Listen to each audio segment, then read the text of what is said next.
दोस्तों अभी हाल ही में मैंने ZEE5 पर ब्लर नाम की एक हॉरर थ्रिलर मूवी को देखा है जो कि पर्सनली मुझे बहुत अच्छी लगी।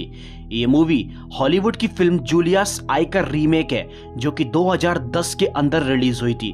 तो आज की वीडियो में हम ब्लर मूवी की कहानी को जानने वाले हैं। तो हमेशा की तरह मैं आप लोगों से गुजारिश करना चाहता हूँ, इस वीडियो को एंड तक जरूर देखते रहिएगा। तो चलिए शुरू करते हैं बिना किसी देरी के। इस कहानी की शुरुआत होती है और हम एक गौतमी नाम की लड़की को देखते हैं जो कि पूरी तरह से अंधी होती है। गौतमी अपने घर के अंदर होती है और वो न जाने किसी से गुस्से में बात कर रही थी। इससे ये साबित होता है कि उसके कमरे के अंदर कोई तो मौजूद था, लेकिन हम उसे देख नहीं पाते। वो किसी तरह का कोई गाना बजा रहा था और गौतमी उससे गाना बजाने को मना करती है। और तभी दोस्तों कुछ ही देर के बाद वो परेशान होकर ऊपर वाले कमरे के अंदर चली जाती है और वहां वो फांसी पर लटक कर खुद की जान देने की कोशिश करती है, लेकिन वो रुक जाती है। बट कुछ ही देर के बाद जो शख्स उसके कमरे के अंदर था वो गौतमी के पास आता है और जिस स्टूल के ऊपर गौतमी खड़ी हुई थी वो उस स्टूल को उसके वहां से हटा देता है, जिससे कि गौतमी की हत्या हो जाती है। वो फांसी पर फंदे पर लटक कर मर जाती है। इसी के साथ कहानी शिफ्ट होती है और अब हम अगले ही सीन में देखते हैं गौतमी की बहन गायत्री को, जिसे एक बहुत बुरा सपना आता है। गायत्री को अपनी बहन गौतमी की बहुत फिक्र होती है। वो उसे कॉल करने की कोशिश करती है, लेकिन उसकी बहन उसका कॉल पिक नहीं कर रही थी। गायत्री कम से कम अपनी बहन गौतमी से 6 महीने से नहीं मिली थी, इसलिए वो अपने पति नील से बोलती है कि हमें गौतमी के पास जाना चाहिए, मुझे कुछ भी अच्छा नहीं लग रहा है। पहले तो नील उसकी बातों पर यकीन नहीं करता, लेकिन बार बार कॉल करने के बाद भी गौतमी जब कॉल को पिक नहीं करती तो ये लोग अपनी गाड़ी के अंदर बैठकर गौतमी के घर पर चले जाते हैं। अब दोस्तों गौतमी बहुत ही आउट में रहा करती थी और वो अपने घर के अंदर पूरी तरह से अकेली रहती थी। गायत्री जैसे ही गौतमी के घर के पास जाती है तो वो उसे आवाज लगाती है, लेकिन वो उसकी बातों का या उसकी आवाज का कुछ भी रिप्लाई नहीं दे रही थी। अब गायत्री और नील गौतमी को देखने के लिए उसके घर के अंदर जाते हैं, लेकिन उन्हें गौतमी कहीं भी दिखाई नहीं देती। और इसी के साथ नील ऊपर वाले कमरे के अंदर चेक करने के लिए जाता है और वो जैसे ही वहां पर जाता है तो वो देखता है कि गौतमी की लाश रस्सी से लटकी हुई है, यानी कि उसने खुदकुशी करके अपनी जान दे दी है। जब गायत्री अपनी बहन को इस तरह से मरा हुआ देखती है तो वो भी बहुत ही शॉक हो जाती है, लेकिन उसको इस बात पर बिल्कुल भी यकीन नहीं हो रहा था कि आखिर उसकी बहन सुसाइड कैसे कर सकती है। क्योंकि कुछ ही देर के बाद जब पुलिस वहां पर आती है तो वो उसकी बॉडी को पोस्टमार्टम के लिए लेकर चली जाती है और पुलिस को ऐसा कोई भी सुराग नहीं मिलता जिससे कि ये पता लगा जा सके कि उसका मर्डर हुआ है। इसीलिए पुलिस इसको सुसाइड ही बताती है, क्योंकि गौतमी यहाँ पर अकेली रहा करती थी, उसके साथ कोई भी नहीं रहता था। और तो और वो आंखों से अंधी भी थी, इसलिए उसके सुसाइड करने के पूरे चांसेस हैं। बट लेकिन दोस्तों गायत्री अभी भी इस बात को मानने को तैयार नहीं थी कि उसकी बहन सुसाइड भी कर सकती है। अब दोस्तों वीडियो में आगे बढ़ने से पहले मैं आपको बता दूं, गायत्री और गौतमी दोनों जुड़वा बहनें थी और इन दोनों को ही एक ऐसी अजीब सी बीमारी थी जिसके चलते इन दोनों की आंखों की रोशनी बिल्कुल भी ठीक नहीं थी। इस बीमारी के अंदर इंसान धीरे धीरे करके अंधा हो जाता है और यही गौतमी के साथ भी हुआ था और बिल्कुल यही सेम ठीक बीमारी गायत्री को भी थी।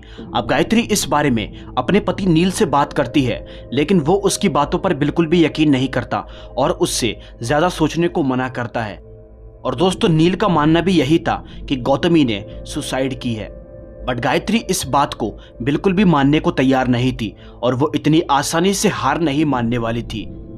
अब अगले ही सीन में हम देखते हैं जब गायत्री गौतमी के घर के अंदर अकेली होती है कि तभी उसे ऐसा यकीन होता है कि कोई तो है जो यहाँ पर उसको फॉलो कर रहा है, उसे देख रहा है, यानी कि वो किसी और को भी यहाँ पर महसूस कर पाती है। और जब कुछ ही देर के बाद उसका पति नील वहां पर आता है तो वो नील को भी बताती है, लेकिन नील उसकी बातों पर बिल्कुल भी यकीन नहीं करता।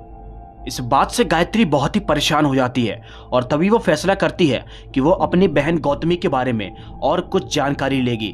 इसलिए वो गौतमी के पड़ोसन मिसेस सोलंकी के पास पहुंच जाती है। वहां पर एक राधा नाम की औरत होती है और गायत्री को उस औरत से बात करके पता चलता है कि गौतमी ने धीरे धीरे अपने नए दोस्त बना लिए थे और तो और वो एक वाइल्डलाइफ सेंटर भी जाने लगी थी। वहां वो डॉक्टर उषा से अपना इलाज करवाती थी।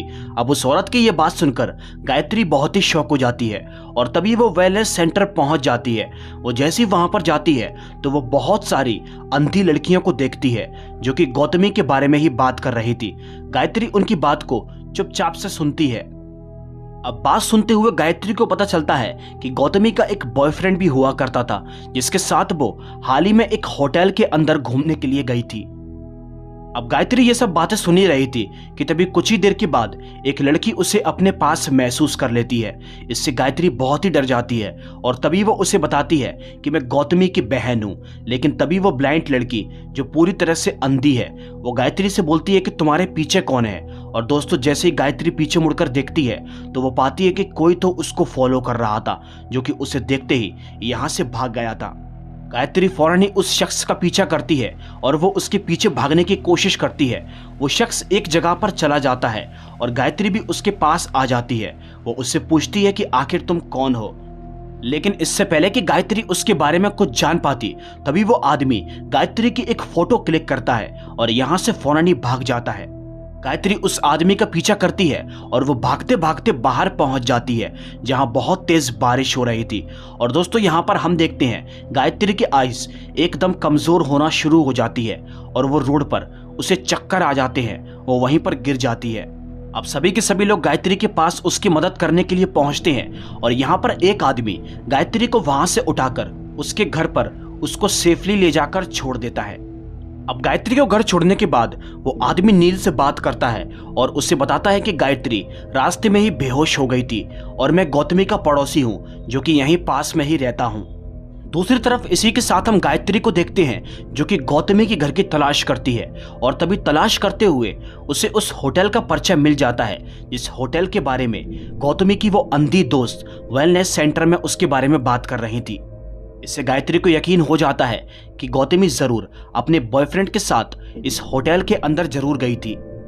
लेकिन गायत्री का शक कहीं ना कहीं उसी आदमी पर जा रहा था जो आदमी गायत्री को यहाँ तक छोड़ने के लिए आया है। इसलिए कुछ ही देर के बाद जब उसका पति नील यहाँ पर आता है तो वो नील से बातें करती है और उसे बताती है कि मुझे ऐसा लगता है जैसे कि गौतमी का बॉयफ्रेंड कोई और नहीं बल्कि यही आदमी है जो गौतमी के साथ होटल में गया था। नील उसकी बातों पर बिल्कुल भी यकीन नहीं करता, लेकिन गायत्री का यह कहना था जो आदमी मुझे वेलनेस सेंटर के अंदर फॉलो कर रहा था उसने ब्लैक कलर की जैकेट पहनी थी और बिल्कुल सेम टू सेम यही जैकेट इस आदमी ने भी पहनी है। अब दोस्तों इसी बीच नील एक बात को नोटिस करता है कि गायत्री बहुत अजीबोगरीब प्रकार की बातें कर रही है और यहाँ पर रहकर वो बहुत ही स्ट्रेस ले रही है जो कि उसकी हेल्थ के लिए और उसकी आंखों के लिए बिल्कुल भी ठीक नहीं है। इसलिए नील उससे कहता है कि हमें वापस से अपने घर पर चलना चाहिए।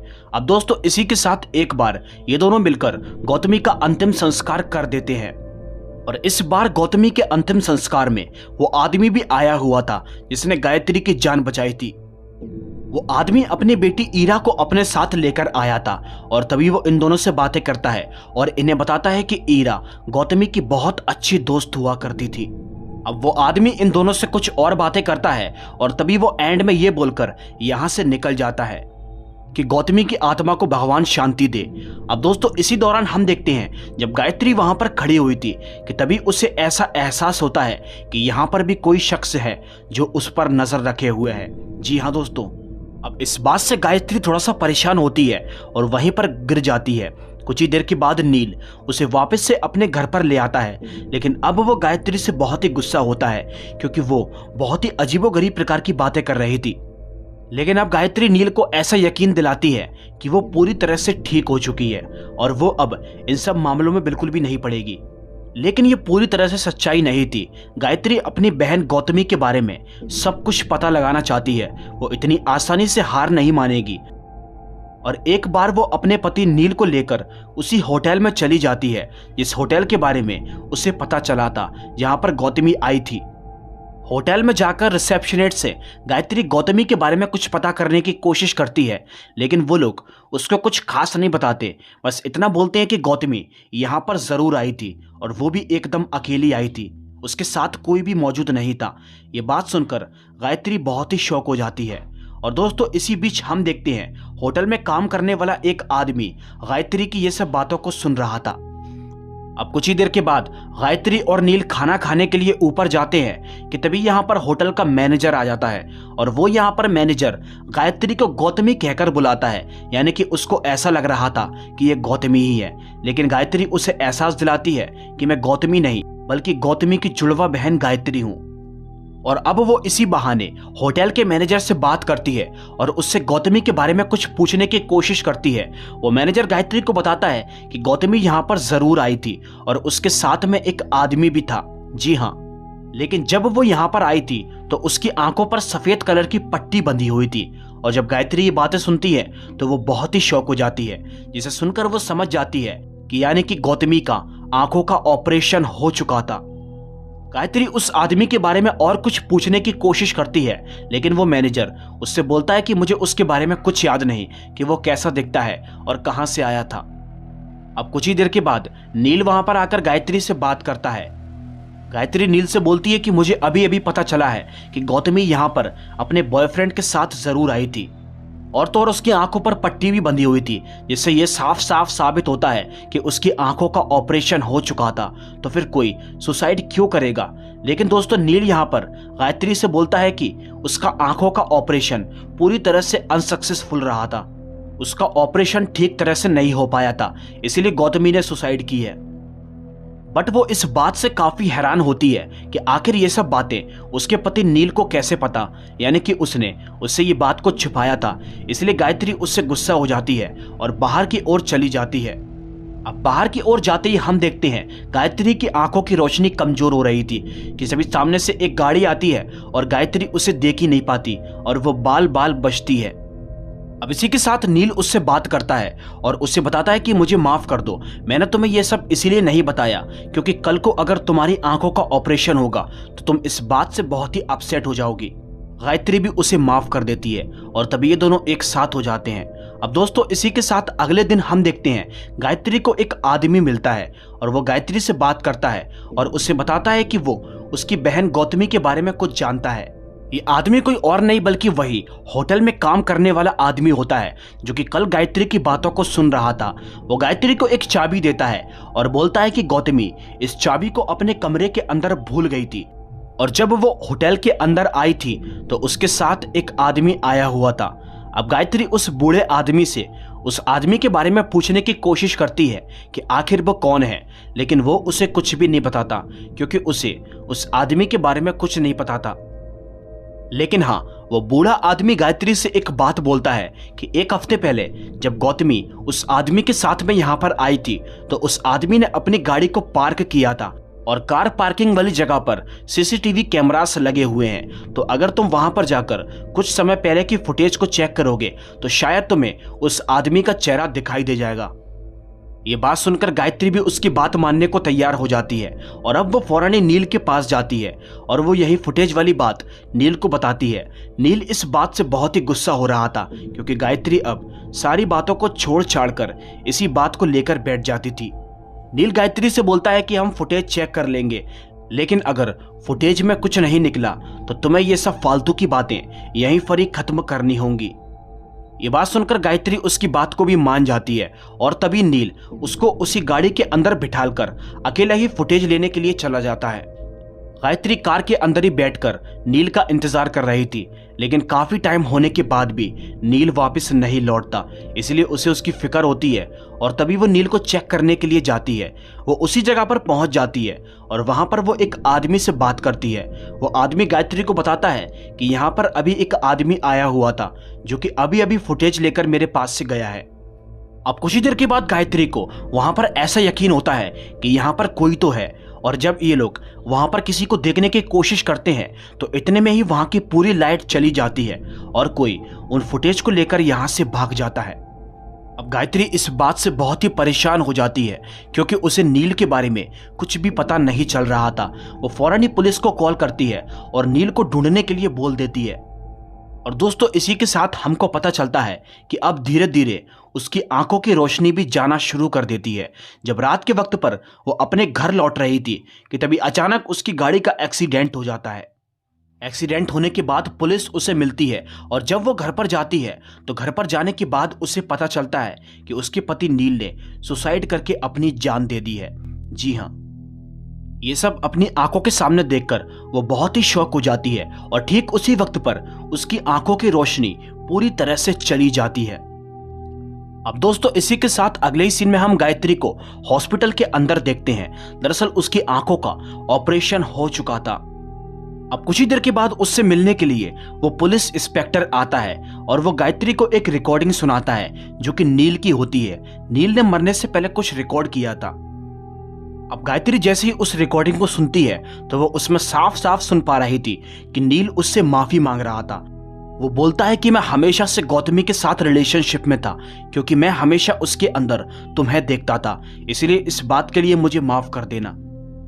अब गायत्री जब ऐसी रिकॉर्डिंग सुनती है तो दोस्तों वो बहुत ही शॉक हो जाती है।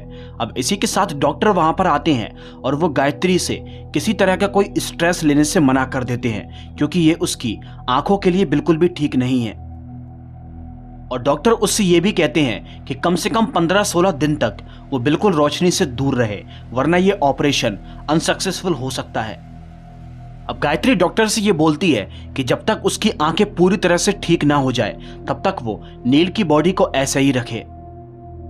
वेल गाइस, इसी के साथ अगले सीन में हम देखते हैं गायत्री अपने घर पर चली जाती है और उसकी देखरेख करने के लिए एक मेल नर्स को भेजा जाता है जिसका नाम दीपक है। अब गायत्री मेल नर्स के लिए बिल्कुल भी नहीं मानती, इसलिए वो डॉक्टर को कॉल करती है, लेकिन डॉक्टर उसे बताते हैं कि दीपक उसका बहुत अच्छे से ख्याल रखेगा। और ऐसा कुछ होता भी है। धीरे धीरे करके दीपक उसका ख्याल रखता है, उसको सारी दवाइयां टाइम पर देता है और तो और उससे वो ये भी कहता है कि कभी भी किसी चीज की जरूरत पड़े तो मुझे बस एक कॉल कर देना, मैं तुम्हारी खिदमत के लिए हाजिर हो जाऊंगा।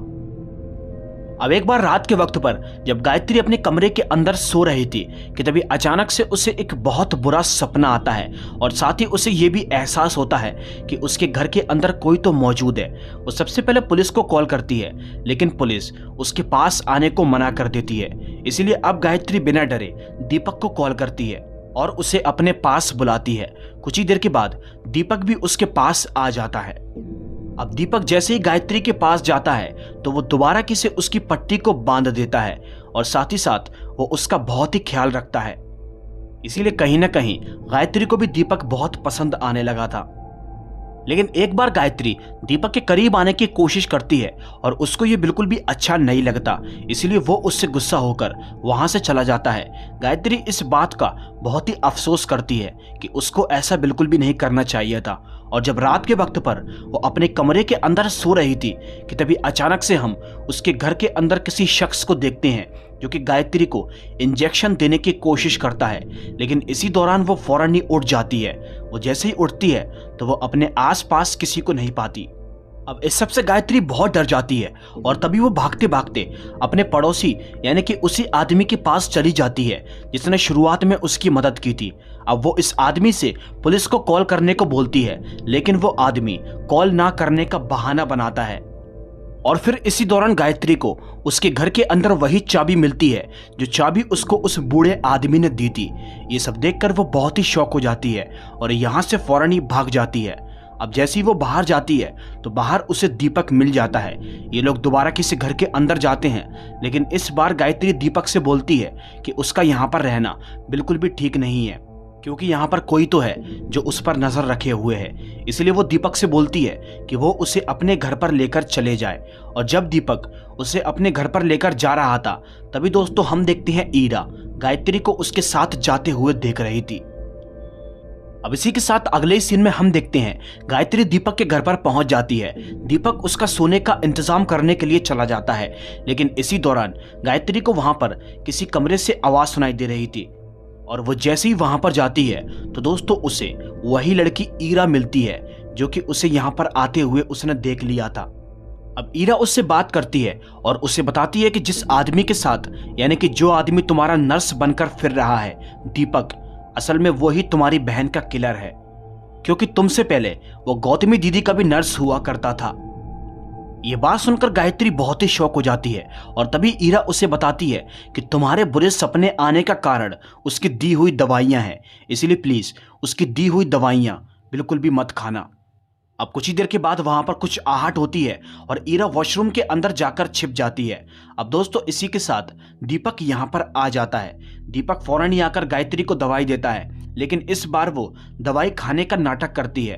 तभी वो वॉशरूम के अंदर जाती है और दवाई को उगल देती है। अब वॉशरूम के अंदर उसे ईरा मिलती है। ईरा उसे एक चाबी देती है और उससे कहती है कि ये चाबी इसी दीपक के घर की है। ईरा का मानना यह था कि दीपक ने अपना राज किसी न किसी कमरे के अंदर जरूर छुपाकर रखा होगा।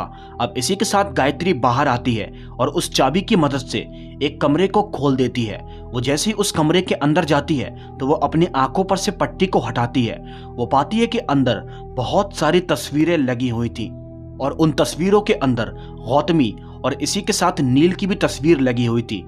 ये सब देखकर वो समझ जाती है कि दीपक ने ही इन दोनों को मारा है। ये सब देखकर उसकी आत्मा कांप जाती है और वो जैसे ही इस कमरे से बाहर निकलती है तो दोस्तों वो और भी ज्यादा डर जाती है। वो पाती है कि बाहर ईरा की लाश दीवार पर लटकी हुई थी, यानी कि वो समझ जाती है कि दीपक ने अब उसे भी मार दिया है। कुछ ही देर के बाद दीपक एक हथियार लेकर उसके पास आता है और वो गायत्री से बोलता है कि तुमने अपनी आंखों पर से पट्टी क्यों हटा दी। तभी गायत्री उसे ऐसा यकीन दिलाती है कि मैंने अपनी आंखों पर से पट्टी तुम्हें देखने के लिए हटाई थी, लेकिन अभी भी मुझे कुछ भी दिखाई नहीं दे रहा है।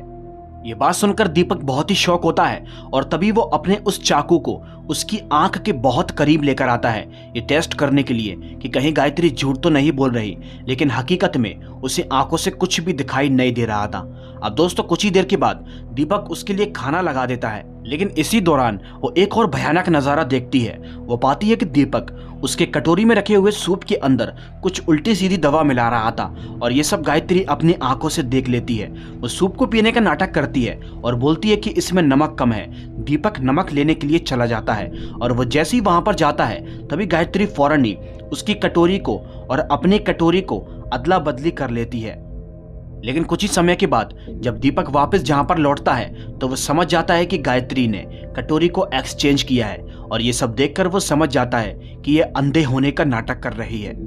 अब इसी के साथ दीपक गायत्री को बहुत ही गुस्से में पकड़ता है और तभी वो उसे एक कमरे के अंदर लेकर जाता है। वहां पर एक बहुत बड़ा बॉक्स रखा हुआ था। वो उस बॉक्स को जैसे ही खोलता है तो गायत्री अपनी आंखों से देखती है उसमें असली नर्स यानी कि असली वाले दीपक की लाश थी। ये सब देखकर गायत्री बहुत ही डर जाती है और दीपक को यकीन हो जाता है कि यह उसके साथ मजाक कर रही थी। अब दोस्तों इसी बीच दीपक गायत्री को एक इंजेक्शन दे देता है और वो उसे उसी बॉक्स के अंदर बंद कर देता है और यहाँ से निकल जाता है।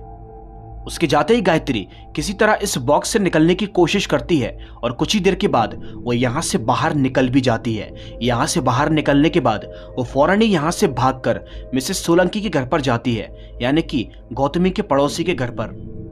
वहां पर वो उसी राधा नाम की औरत से मिलती है जिससे वो शुरुआत में मिली थी। वो वहां जाकर उस औरत को बताती है कि उसके पीछे कोई राक्षस पड़ा हुआ है और वो उसे मार देगा। अब कुछ ही देर के बाद राधा के घर पर दीपक भी पहुंच जाता है और ये सब देखकर गायत्री बहुत डरती है। वो राधा से मदद मांगती है कि तभी उसकी निगाह पड़ती है राधा के कमरे में लगे हुए एक फोटो की ओर, जहां वो देखती है कि एक माँ और बेटे खड़े हुए थे। ये देखकर उसे यकीन हो जाता है कि दीपक राधा का ही बेटा है। अब इसी दौरान राधा गायत्री के पीछे से वार करती है और वो वहीं पर बेहोश हो जाती है। लेकिन उसे बेहोश करने के बाद राधा दीपक पर बहुत ही गुस्सा कर रही थी, क्योंकि उसके हिसाब से ये बिल्कुल भी अच्छे काम नहीं करता और वो बचपन से उसे इसी तरह से चिल्लाती हुई आई है। राधा को दीपक के काम बिल्कुल भी पसंद नहीं आते और तभी इसी दौरान हम देखते हैं दीपक अपनी माँ को ही गला घोंटकर मार देता है। अब कुछ ही देर के बाद यहाँ पर गायत्री को होश आता है और वो यहाँ से भागने की कोशिश करती है, लेकिन दीपक उसे कहीं भी भागने नहीं देता।